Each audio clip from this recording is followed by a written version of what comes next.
So, yun yung topic natin, ano? Free radical. No? So, before we talk about free radical, ano ang mga factors na nakaka-apekto sa ating katawan, sa ating kalusugan? Mahalaga ba sa inyo yung kalusugan ninyo? Yes. Mahalaga talaga. Talaga ba? Paano niyo pinapangalagaan yung kalusugan? How do you take care of your health? Ha? Diet. Okay, so we have diet. Yan.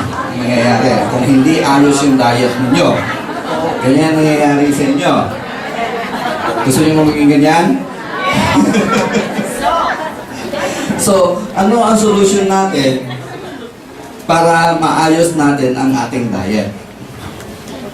Ano ang paraan natin para maayos natin ang diet? Marami nagsasabi sa inyo, kakain ng sakto, ng sapat, tama. Ano yung tama? Maraming hindi nakakaalam ano yung tamang pagkain. Totoo ba? Totoo ba? Yes! Okay. So, ang solution natin is the food pyramid. Dito sa food pyramid, dito nakalagay kung anong klaseng pagkain ang kakainin at ano yung amount ng pagkain na kakainin natin. So ito yung ating gabay to have the proper diet. Marami sa atin nakakaroon ng salitang proper diet pero hindi natin alam ano ang basihan. So I encourage you to go to your health center, pag-aralan niyo yung food pyramid na nandoon at yun yung magiging gabay natin sa eksaktong pagkain natin. Okay? Next, aside from diet, ano pa ang naging factor na nakaka-apekto sa ating kalusugan? Lifestyle. Pardon? Lifestyle. Lifestyle. So, ito, sedentary lifestyle. Halos walang ginagawa. Ang ibig sabihin ng sedentary? Lack of physical activity. Sino ba sa inyo naging kanyan? Yung pagdating sa pisina, uupo, harap sa computer, pag-uwi, kakain, tutulog. Meron pa ba kayong panahon para sa katawan ninyo? Ganyan ba kayo? Ha? So, paano nyo kanina? Tinatanong ko kanina kayo, kung mahalaga sa inyo yung kalusugan nyo, ang sagot nyo? Yes. And yet, ginagawa nyo ba ito?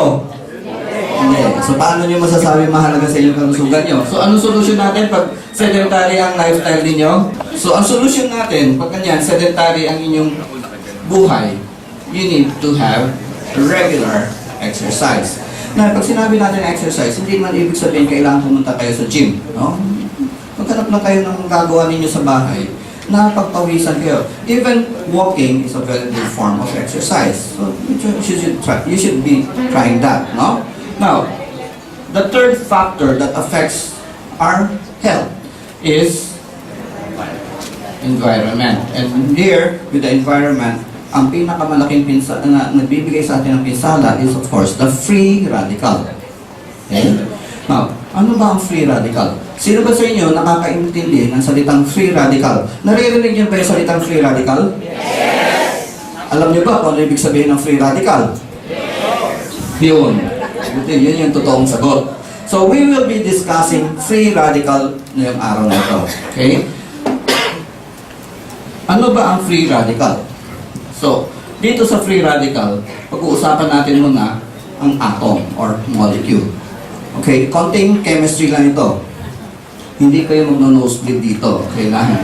So, basic lang ito. So, when you look at an atom, makikita nyo, meron tayong nucleus and we have the electrons na nag-orbit. Naalala niyo pa ba yun? Yes! Akala ko, absent kayo nung panahon na yun eh. So, meron tayong electrons na nag-orbit.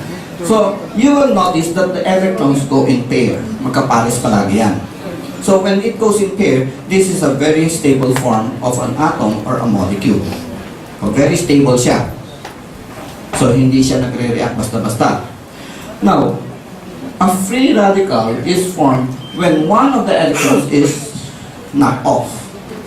Natanggal ang isang electron, naging unpaired electron siya. So it becomes very unstable and highly reactive. Do you understand ang ibig sabihin ng highly reactive? Ibig sabihin, pag tumama siya sa skin mo, magre-react agad sa skin. Pag tumama sa buhok, magre-react agad sa buhok. It has to react in order for it to become stable. So, naiintindihan niyo ba? Do you get my point? Yes. Dahil siya ay unpaired, it has to be reactive with some other molecule or chemical para maging stable siya. Okay? Now, saan nanggaling ang free radical? Saan siya nanggaling? Number 1, radiation. Anong alam niyo ang radiation? Of course, number 1 source of radiation is the sun. Dito sa sun, yung UV radiation, ultraviolet radiation, ito yung pinakamatinding nagbibigay ng free radical sa ating atmosphere. Do you know that in Peru, kung saan merong ozone hole, ganun rin sa Australia, may ozone hole doon. You notice that these people living in Peru and Australia are having more skin cancer sa kanilang population. Mas marami silang merong skin cancer. In fact, in Australia, kahit na yung mga bata, pag lumalabas daw nasa playground, they encourage the children to wear shades na may UV protection. Kasi one effect of free radical, pag tumama sa mata nyo, actually is the formation of cataract. Okay? So, isa sa mga effect noon. No? Other than that, meron pa tayong ibang effect no, ng mga nangyayari sa katawan natin. Now, aside from radiation na galing sa araw, ano pang ibang klaseng radiation? We have yung mga TV, yung mga X-ray. No? Yung X-ray, yung TV natin, nag-i-emit ng radiation yan. Although, yung CRT, yung cathode ray tube, yung sa video ng computer natin. And of course, the lights. Yung light, tsaka itong the rest na ito, hindi naman to very powerful. Hindi ito masyado malakas. Yung X-ray, yun yung malakas, of course, no? Now, sa light, yung mga halogen light, ito emits UV radiation. Okay? Aside from yung X-ray, TV, cathode ray tube, and light, meron pa tayong yung microwave. Ito ang pinaka-latest nating mas dumadami sa ating kapaligiran. Saan galing itong microwave? Alam niyo ba yung microwave oven? Sino may microwave oven sa inyo? Anong ginagawa ng microwave? Nag-iinit. Kaya yung tubig na linagay niyo sa loob, pag ginamit niyo, kumukulo siya. At pag hindi po niyo yung kapaligiran, wala init yung kapaligiran. Only the water. Only the food. So, why? Because microwave, pag tumama sa isang object, ine-excite niya. So, nag-rub yung molecules noon to produce heat. Now, bakit natin pinag-uusapan ang microwave? Because recently, dumadami na ang source of microwave. One major source of microwave is cellphone. Sino walang cellphone dito? I doubt meron. Lahat kayo, meron mga cellphone kayo, no? So, paano nyo ginagamit ang cellphone nyo? For calling, for texting. Pero do you always use cellphone for calling? Nakaranas ba kayong gumamit ng cellphone for more than 10 minutes? Yes. Napansin nyo, yung tenga nyo umiinit? Kahit lang nilalayo nyo yung cellphone, mainit pa rin yung tenga nyo. Hindi nyo alam na yung tenga nyo ay crispy tenga na. Because of microwave. Because of the microwave. No? Kahit na ilayo nyo ng ganyan, umiinit pa rin tenga nyo. And this is what is, yung hindi nyo alam, is that microwave can penetrate the skull. So pag nape-penetrate niya ang skull, pati ang brain nyo affected. There are some studies that shows that when you use your cell phone for more than 20 minutes in a day, you suffer a degree of insomnia. Hirap kayo matulog. Nangyari ba sa inyo yun? Yes!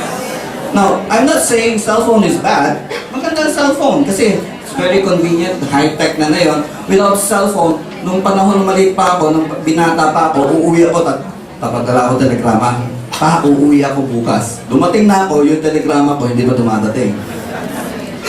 Ngayon, cell phone is very convenient. No? It's very useful. Now, here, I would like to encourage you to use yung handset. Di ba pag bumibili kayo ng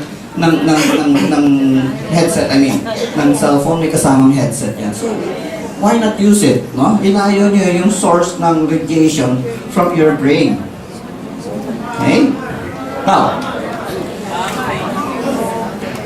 next, ano pa? We have cell sites, of course. Kung may cellphone na nagre-receive, meron nagbabato ng radiation. Di ba? So, the bigger the cell site, the higher is its microwave emission. Okay? So, ito lang dito na lang, kikita na natin, no? Pag may cell site malapit sa inyong bahay, minsan palagi kayo irritable, hindi nyo napapansin yun. Na kahit minsan, yun, of course, depends on your personality, pero pag very common, you will notice that when there's cell site near your place, near your house, you will feel that you're always irritable. Okay? So, what else? Chemicals. Anong mga chemicals na nakaka-produce ng free radical? Of course, we are all chemicals. Even the atmosphere is made of chemicals. So, anong mga klaseng chemicals na ito? One is the industrial waste. Pansin niyo yan? Minsan may mga planta nagtatapon ng indiscriminately ng mga dumi nila sa ilog. Lalo sa Pasig. Kaya yung Pasig, sabi nga nila, 15 years ago, yung Pasig pwede papaliguan. Tingnan nyo, subukan nyo maligo sa Pasig. Di ba? Kadiri na, no?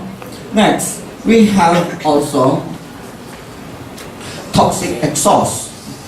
Saan galing itong toxic exhaust na ito? Galing sa sasakyan. We have all kinds of free radical na pinuproduce doon. We have what? Nitrous oxide, carbon monoxide, sulfur dioxide. These are free radical per se.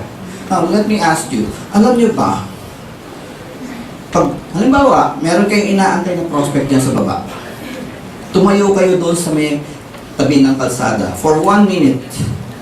Now, if I asked you, alam niyo ba kung gaano karaming particles ng free radical ang na-absorb, na-inhale niyo within that 1 minute? Do you know? Would you know? Can I ask somebody to give a guess? Wala niyo daw. Ha? Sa isang minuto, ilan kaya? It will be no less than 1 million particles. Maliliit ito, ha? We're not talking about something that you see. So small na hindi na natin nakikita ito. No? Kaya yung 1 million is an ordinary number for this kind of atmosphere. Pag nandun kayo sa EDSA, mas marami pa yon. Okay? Now, whatever comes into your nose goes to your lungs. So habang dinadaanan niya, you can imagine that this damages your tissue. Whatever goes to your lung, goes to your blood. At dahil dito, pati yung mga ugat-ugat ninyo, nagiging marupok. So pag naging marupok ang ugat, ano nangyayari? Mabilis siyang sumabog. Kaya nagiging common na yun, yung aneurysm. Alam niyo ba ano ibig sabihin ng aneurysm? It is a condition kung saan yung ugat ninyo pumuputok inside. So this is aneurysm. 30 years ago, bihira marinig ang aneurysm. But lately, dumadaming meron kaso. Why? Because of free radical. Okay? Now, aside from that, of course, we have the power plant. Mga planta na nag-i-emit ng mga toxic gas. Okay? So, ganun rin ang nangyayari, na-inhale na radyo. It is thrown out in the atmosphere, at itong nasa atmosphere, nahihinga natin. At it comes in contact with our body. Okay? Next, household chemicals. Sa bahay ninyo, meron kayo nito. Ano ito? Can you guess? Very common to. Halos lahat kayo nito meron. No, not Baygon. Clorox. Clorox. Sino walang Clorox sa bahay? Meron, di ba? Halos lahat meron, no? Saan yung ginagamit ng Clorox? Pang-bleach. Pang-paputi. But at the same time, you use it to clean the bathroom. Right? Nakasubo. Sino sa inyo nakaranas, I know, most of you nakaranas maglinis ng banyo. Right? Now, let me describe to you, ano ang nararamdaman. Kunwari, right now, naglilinis tayo ng banyo. Habang nagpupunas ka ng ganyan, ang mata nyo mahapde. Ang ilong nyo parang nasusunog. Ang leeg nyo parang may sumasakal. Ang dibdib nyo parang may nakalagan. And did I describe it right? Tama ba yung description ko? Now, this is free radical directly attacking your tissue. Yung kanina sinasabi natin 1 million particle is minimal. Ito this time, directly naka-expose kayo. Habang pinupulos nyo yung ganyan, pumupunta sa katawan ninyo. So this is concentrated, kaya nararamdaman nyo yung effect. Kaya let me advise you na pag naglilinis kayo ng banyo, please ventilate the area. Marami sa inyo naglilinis ng banyo pero nakakulong. Bakit yung ginagawa yun? Magpapakamatay ba kayo? So yun ang dapat yung gawin. No? Open and ventilate the area. Okay? Now what is in Clorox that gives you this powerful free radical? Chlorine ang nandoon. Chlorine. Chlorine is a very, very powerful free radical. Kaya kita nyo, pag linagay nyo sa mansa, pumuputi ka agad. Kasi oxidizing ang nangyayari. Oxidation. It's very powerful oxidizing agent. In fact, it is being used sa water treatment to kill microorganism. Now, let me tell you this. Ang free radical actually is not good or bad. When it has other good purpose, like for instance, yung pagdi-disinfect ng gamit. No? Pinapatay niya mikrobyo, pinapatay niya virus. In fact, our body also produce free radical, lalo na sa mga immune system natin. Pag may pumasok na virus, lalapit ang ating T-cell, sasabog yun, pagsabog mo, magre-release yun ng free radical to kill the microorganism na nag-invade sa katawan natin. So it's really not really that bad. Pero pag sumobra, of course, may negative effect. Okay. Aside from household chemicals, ano pa? We have food. Paano yung food na ito? Bakit pati pagkain maraming free radical? Yes, maraming free radical ang food. Preservatives, for instance. Sarap, no? Sarap, no? Longganisa, tocino. Ano pa? Hotdog. Hindi ba ito ang very common na niluluto nyo para sa anak nyo? Right? It's full of preservative. Eh, ganun rin yung action ng preservative. It releases free radical. Ba't ba kayo mahilig magpakain ng pagkain embalsamado sa anak nyo? Don't you understand that ito ay pag mas mataas mas matagal ang shelf life ng isang preserved food, mas maraming preservative yon. Okay? Now, aside from preservative, ano pa? We have the manner how you prepare your food. Okay. Paano nyo niluluto ang pagkain nyo? Ito ang very common aspect of cooking. The easiest way of cooking is frying. Di ba? Di ba? Now, tanong ko lang sa inyo. Ilang beses nyo ginagamit mantika nyo? Ilang beses nyo ginagamit mantika nyo? Twice. Yung totoo. Gaano kadalas nyo ginagamit mantika? Pagkatapos nyo gamitin, sasalin nyo saan? Sa garapon. Okay? Now, ilang beses nyo inuulit yun? Hanggang malinaw. Kaya yung pito-prito. Naniniwala kayo doon. Of course, these people are trying to sell their product. They will say it's really good. But then, let me explain to you yung consequence na nangyayari dito. Bakit ba kayo nagre-reuse ng mantika? For the purpose of makatipid. Ayan, tanong ko sa inyo. Pagkatapos nito, tanungin ko kayo kung nakakatipid kayo, ha? Oil is made of this. Ito yung structure ng oil. We have the glycerol part.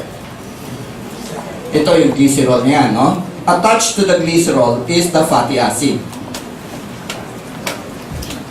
So, mahaba itong fatty acid niyan. Okay? Now, this is what you call oil or fat. Okay? Habang iniinit nyo ito, ano nangyayari dito? There is a tendency that this chain will break, leaving the fatty acid away from the glycerol. Okay? Yung latak na nakikita nyo sa ilalim ng garapon ninyo is not oil anymore. It is glycerol. Alam niyo ba kung saan ginagamit ang glycerol? Alam niyo kung saan ginagamit ang glycerol? Glycerol is being used to make dynamite. That's true. Just add nitric acid to glycerol, sasabog yun.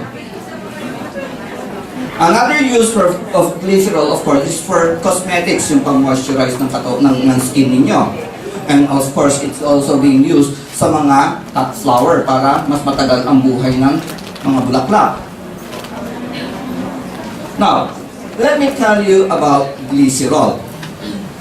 Next time na ginamit nyo uli yung mantika at napasama ang glycerol at ininit nyo, ang mangyayari, glycerol will break down to a chemical called aniline. Itong chemical na itong aniline nito, pag meron akong isang patak na purong-puro, 99% pure aniline, pinatak ko sa tubig, isang patak lang yan ha, isang patak lang yan, hinalo ko sa tubig at pinainom ko sa ito, sa mamang ito. At ininom niya naman, not knowing na merong patak doon na aniline, you know what will happen? I can guarantee that within 1 year, this guy will have cancer. That is how highly carcinogenic aniline is. Ganun katindi siya.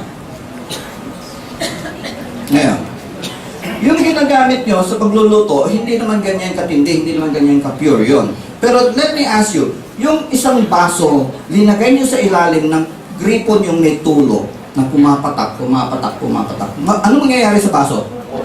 Mapupuno. So yung kapirasong patak na yun, ngayon walang epekto yun. Kakapatak, ano mangyayari? Mapupuno ang katawan nyo, and by that time, posible magkaroon kayo ng cancer. Matitipid pa ba kayo? Okay. So, you see the point na bakit hindi natin ina-advise yung pagre-reuse ng mantika. You throw away oil after use. Okay? Now, next. Aside from mantika, meron pa tayo.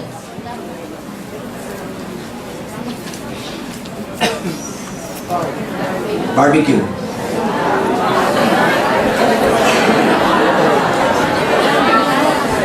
Sino mahilig kumain ng barbecue? Woo! Ah! Barbecue is really very good, hindi ba? No, wala namang masama kumain eh, no? There's nothing wrong with eating. If you enjoy your eating, it's really good. But choose to eat right. Ika nga. When you eat barbecue, alin ba yung pinakamasarap na parte ng barbecue? Yung taba na medyo sunog-sunog, di ba? Andoon lahat ng benzopyrene. Yun. Alam niyo ba kung ano ibig sabihin ng benzopyrene? Another chemical that is also highly carcinogenic. Oh, imagine that. Sabi ko sa inyo, hindi masama kumain ng barbecue. Hindi masama kumain ng piritong pagkain. But as long as you make it na hindi often. But iwasan nyo lang yung madalas na pagkain nito. Okay? Now, next. Stress. Stress. Anong klaseng stress? Physical stress. Okay? Physical stress. And, of course, we have emotional stress. stress increases free radical production in your body. Habang stressful ang katawan ninyo, tumataas ang free radical level sa katawan. Okay? So, ano ang effect ng free radical sa ating katawan? Kanina nabanggit ko na sa inyo, pag tumama sa balat nyo, it causes problem, no? Posibleng dumating sa punto na maging skin cancer siya. Pag tumama sa mata nyo, nagkakaroon tayo ng cataract formation. Pag pumasok sa katawan nyo, nagiging brittle yung ugat natin. At of course, hindi lang yung ugat natin, but also some other internal organs natin is also affected. Right? Now, ito yung pinakamatindi. There is a chemical in our body called DNA. Alam niyo ba paano ibig sabihin ng DNA?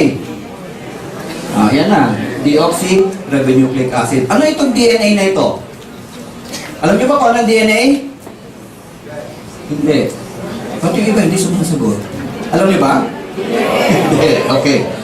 DNA is the genetic code of our body. So itong DNA na ito ang nagdidikta kung ano ang inyong katawan. Whether kayo ay babae, lalaki, anong kulay ng buhok ninyo, anong kulay ng mata nyo, anong kulay ng skin nyo, anong height ninyo, lahat yan naka-encode dito sa DNA. Ibig sabihin, code siya. No? Isa siyang chemical na meron nagdadala ng mga code. Itong code na ito, nagdidikta kung anong ginagawa ng katawan natin. Siya yung magsasabi, ito gawin mo, ito gawin mo. Okay? Now, sa DNA, you will notice, this is electron-rich. Mamaya, magpapaliwanag natin yan, bakit electron-rich, no? Kung siya ay electron-rich, mayaman siya sa electron, ano ang kulang sa free radical? Anong kulang sa electron, right? Dahil ito ay electron-rich, it becomes a natural magnet for free radical. Therefore, it is a favorite object of attack. Palagi siyang paborito niyang inaatake. Okay? Now, if you look at the DNA, makikita nyo, yung isang chain na yan, mahaba yan, marami yung chemicals na magkadugtong-dugtong. Meron siyang mga specific code, no? Intindihan nyo? Meron siyang iba-ibang klaseng chemical, like ito. Now, nakita nyo, naka-arrange siya. So, ano mangyayari? Pag umatake ang free radical, itong arrangement na ito, this has a meaning. May ibig sabihin yan.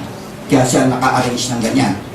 Let's say that this code says, gumawa ka ng, mag-multiply ka. Mag-multiply ka. You remember the cell has the ability to multiply? Yung isa, pwede maging dalawa magiging apat magiging 8. This is what you call the process of mitosis. Yung pag-divide ng cell. So let's say that this code says you multiply. No? Before that, ipakita ko sa yung next slide, no? So ito yung free radical. Ito yung free radical. Ang mangyayari, sisingit siya na yun dito.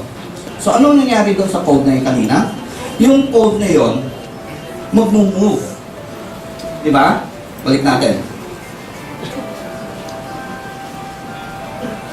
So, pag sumingit siya dito, maiiba ang code dito. Hindi na nyo, are you following? Yes! So, pag naiba ang code, ano mangyayari sa ibig sabihin ng code na yun? Mababago. Mababago ang ibig sabihin. Right? So, here, nakita nyo, umatake siya, sumingit siya na yun dyan. So, ano nangyari? Nag-move na yun, yung code. Ano ibig sabihin? Nagbago ibig sabihin. So, eto na. Pagdating sa mitosis, nag-multiply siya ng nag-multiply. Right? So, habang nag-multiply siya, ito yung code na nagsasabing mag-multiply ka. Pagdating dito sa code na ito yung code na magsasabing, tumigil ka na. Enough. So pag sinabi natin enough, dahil may sumingit dito, ang magsasabi pa ba siya ng tama na? Sasabihin niya pa bang tigil ka na? Ha? Do you understand? Itong code, nagsasabing mag-multiply. Pagdating dito, ito yung code na magsasabing stop. Eh, sumingit na yun ito. Nung sumingit ito, ano ibig sabihin? Magbabago. Will the cell stop? Titigil ba siya ng division niya? Titigil ba siya? Hindi. So, the cell keeps on multiplying and multiplying and multiplying dahil walang nagsasabing tumigil ka. Right? So, when you have uncontrolled cell growth, you call that what? Ito na yung result nun. Uncontrolled cell growth is what? Tumor. And when the tumor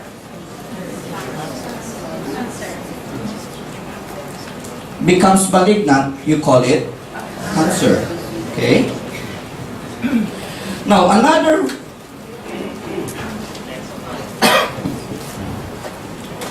so susunod yan, another effect of free radical is this.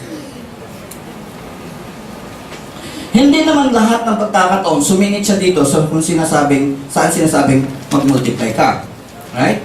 Let's say that this code says gumawa ka ng laway. Gumagawa ng laway, right? Siya yung nagsasabi ng code na gumawa ka ng laway. Kaya lang,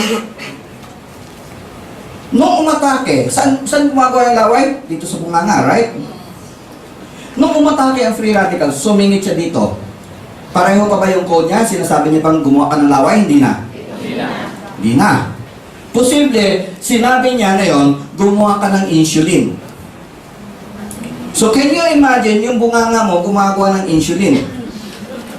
Nandun ba yun? Wala. Tama ba yun? Hindi. Hindi dapat gumagawa ang bunganga natin ng insulin because insulin is being produced in the pancreas.